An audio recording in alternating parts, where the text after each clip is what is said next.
This one, again, kind of what we already know. It's a systematic review. Kelly Cheever's done some really cool stuff, really good reviews, looking at cervical spine and concussion. And so I'm just going to read some of this stuff to you from the results of this systematic review.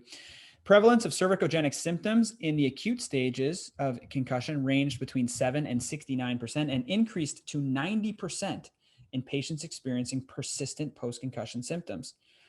Neck pain at initial evaluation increased the risk of developing persistent post-concussion symptoms by 2.5 to 6.4 times, which is, again, crazy.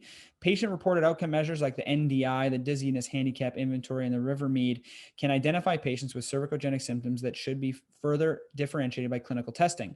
Lastly, treatment using graded cervical manual therapy has been shown to reduce time to symptom resolution and medical clearance. So this is...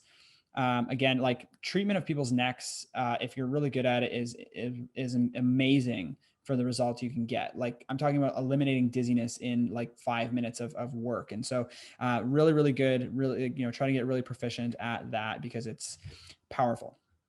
Conclusions: cervicogenic symptoms are prevalent in the acute and chronic stages following concussion, which, if not diagnosed appropriately, increase the likelihood of persistent concussion symptoms. Several clinical tests. My watch is telling me I need to stand. Several clinical tests are available to help differentiate cervicogenic symptoms. However, a lack of awareness and hesitation by practitioners limits their use.